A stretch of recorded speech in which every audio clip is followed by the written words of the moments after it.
بعام بمؤمن تعالوا وتعذروا برحمي من الشمايل تثبتك وبنصعك الخير تشامع تمزخم برهتون بيعنيك وتنخيم بغير. Allowing me to come and join you this evening. And Rabbi Fahi, your words were extremely important. And Michael is a good friend. And I appreciate the fact that he invited me to come and just spend some time with you. And the awful act that took place on 7th, a day that many of you will live over and over in your sight. And it will be discussed repeatedly. And I want to be clear that the pursuit that your parents pursued to come here to New York City was the right decision. You will not live in this city afraid to ride the subways and have to take off your Jewish garb. You will not have to worry about your children walking the street. You will not have to worry about them attending yeshiva or colleges. This is a city in general that will protect its residents, but specifically those of you who are from the Jewish community. That is the promise and commitment I have. And yes, we were decreasing hate crimes until the 7th. Hate crimes have increased over 214%. Many of them are graffiti, but some of them are assaults. And some of them are using hateful terminologies. Hate has no place in New York City.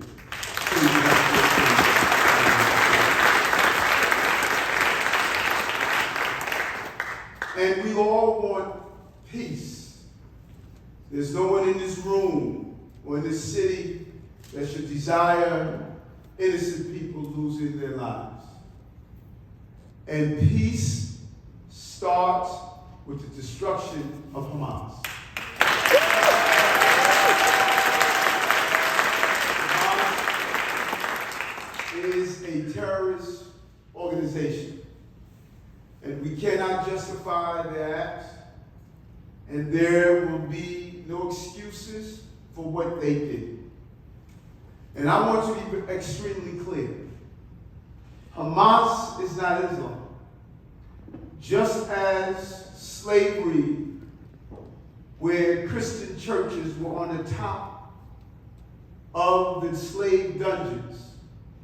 When I was in Africa, and sat at Goree Island and watched dungeons where black slaves lived for months, where they were raped, mutilated, living in their own waste without seeing sunlight. When I left Goree Island in the door of no return, I saw a church there where they justified slavery. It could have easily turned my heart against Christianity if I would have identified that barbaric action to Christianity. But I knew what Christianity represented, and there is no religion that will call for the action that Hamas did to innocent people and justify it. We should not allow them to justify their actions by behind any religion, particularly the Abrahamic religion. The army is going to do its job.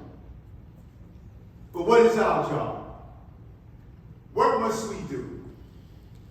Here's my message to my Jewish brothers and sisters. I don't know a group that documents its history in the manner in which you do. every Passover, every moment that you stay here in the synagogue, you lay down your rich tradition in history. But what is missing from that history? Your contribution to humankind that you have shown from generations to generation. Just look at your relationship with the African American community. Jewish Rosenwald opened 2,000 primary and secondary schools. And during the South, almost 40% of black children went through those schools. The most important colleges that we call HBCUs, historical black colleges and universities, he opened Howard University, that is one of the most significant colleges we have. He opened and co-opened Dillard University. All of you know how we feel about the NAACP. He was a co-founder.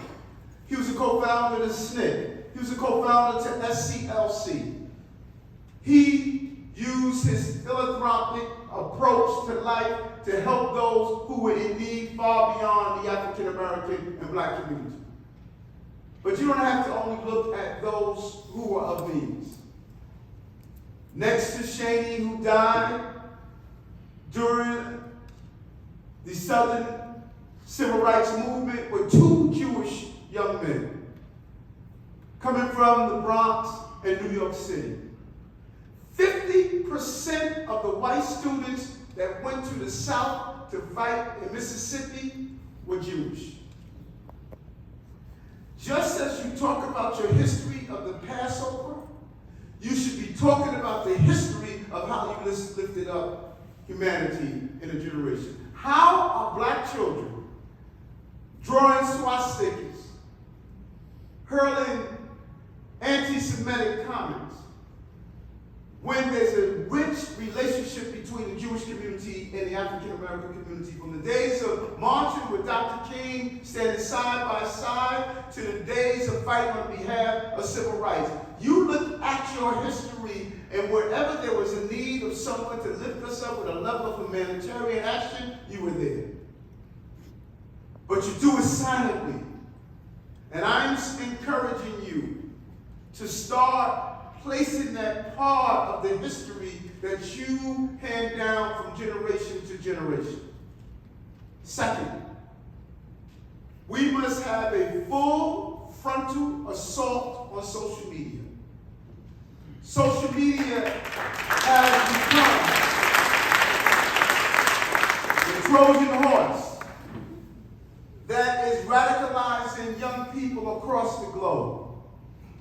And the anti-Semitism that you see, not only in New York City, but the hate that you see that's being spread across the globe is being fed by social media platforms that are using algorithm to look at people who are in painful places with painful thoughts and dealing with their own pain, and they're displacing that pain to go after communities in general, but specifically the Jewish community with anti-Semitism. It is spreading across the globe. We must use our legal minds to go after all of these social media platforms and demand that they stop using these algorithms in the manner in which they are doing so.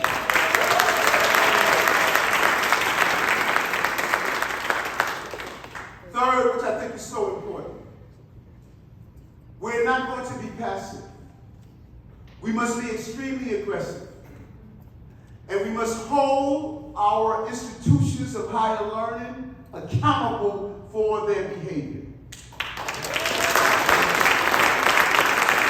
We cannot continue to have, in places of academic pursuit, to turn into places of hate. This should be a teaching moment for all of our young people.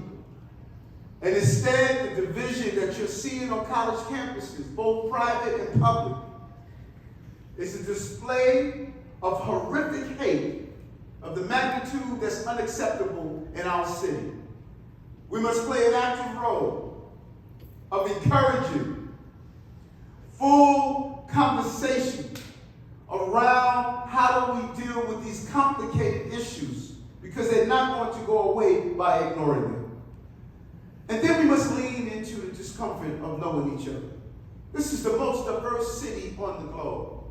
We have what's called breaking bread, building bonds, 1,000 dinners across the city, 10 people at a minimum at each dinner coming from different walks of life, different backgrounds, learning why someone wears a kippah, why someone goes to a synagogue, a Baptist church, a Buddhist temple, why do you wear a turban, what is a hijab? We don't know each other enough. We live in silos, and when crises like this happen, we go into our own corner and we want to divide each other. That is not acceptable. And spewing out hate among each other out of anger and out of fear and a lack of knowledge. We must be aggressive of tearing down those walls that have divided us for far too long and show how we live in one city together. My son must know your son. Your daughter must know the daughter of your neighbor. We're all in this together. We don't have to have the same faith, but we do have the same faith. We cannot divide ourselves from this crisis. We must become united and turn this painful moment into a purposeful moment. That's my role as the mayor of the city of New York. Because I was very clear, we're not all right. And we cannot act like we are all right. You are not going to be all right if the city prospers economically, yet we are morally bankrupt because our family members can't ride our subways, can't walk our streets, cannot enjoy what the city has to offer. That's not the city I'm going to live in, and that's not the city I'm going to be the mayor in. And I need you. I need you to join me with the overwhelming number of New Yorkers that believe we can live together, that believe we owe it to each other, that believe we don't celebrate when we see those awful attacks that witness, that believe our children deserve more. It's a hard, painful moment for us. Mother told me when I was a little boy, one of the most painful moments I experienced. She said, baby, you're going to find yourself in life in dark places. You make the decision if it's a burial or a planting. We're in a dark place right now. There is this dark cloud that hovers over our entire planet. We have to make a determination. I believe it's a planting. I believe this is an opportunity for us to turn our pain into purpose. And it starts with releasing every hostage, bringing the hostages home.